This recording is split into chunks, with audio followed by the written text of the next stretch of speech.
আমাদের কোনো গরু নাই, আমাদের কোনো ছাগল নাই, কিছু নেই, জীবনটাই নেই। ওয়েলকাম ব্যাক সবাইকে আরও একবার মিজি ব্লগসে ঈদ মোবারক। ভিডিওটা যদিও ঈদের তৃতীয় দিন আপলোড করা হচ্ছে, কিন্তু দিনটা ছিল ঈদের দিন। আমরা চলে গিয়েছিলাম সাগরের তীরে প্রকৃতির মাঝখানে সিঙ্গাপুরের ইস্ট কোস্ট পার্কে নিজেদের ঈদের আনন্দটুকু ভাগাভাগি করতে।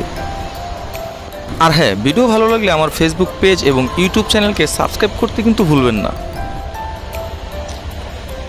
ইস্ট কোস্ট পার্কের এই জায়গাটা দর্শনার্থীদের জন্য একটা অসম্ভব প্রিয় জায়গা। একদিকে সমুদ্র, আরেকদিকে শহর।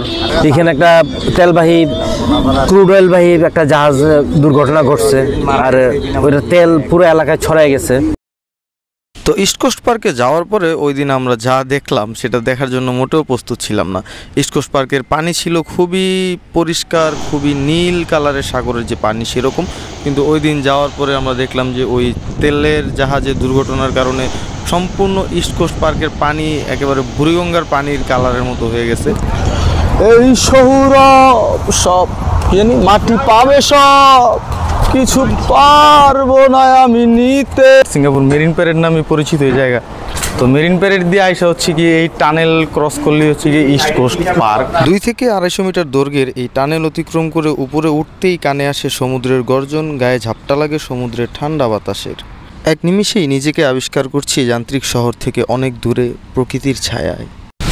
2 থেকে 3 মিনিটের ব্যবধানে আবহাওয়ার কীরকম পরিবর্তন এই জিনিসটা একটু সবাই দেখাই। সময় তখন বিকেল 4টা নাগাদ। 2-3 মিনিট আগের শান্ত নীরব সমুদ্রের ঢেউ এখন রেগেমেগে আছড়ে পড়ছে তীরের বুকে।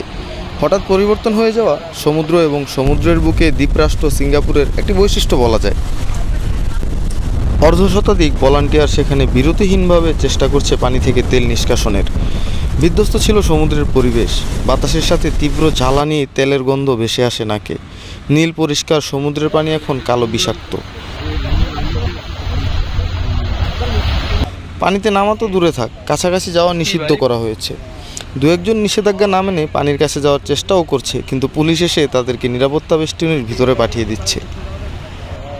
একটি দুর্ঘটনা যে এত বিশাল সমুদ্রকে এভাবে পাল্টে দিতে পারে সেটা নিচ্চোখে না দেখে উপলব্ধি করা সম্ভবই না। যেখানে বুক ভরে নিঃশ্বাস নেওয়া যেত সেখানে এখন একটি যুদ্ধক্ষেত্রের মতো অবস্থা। তবে আশা রাখছি শীঘ্রই সমুদ্র ফিরে পাবে তার নিজস্ব চেহারা।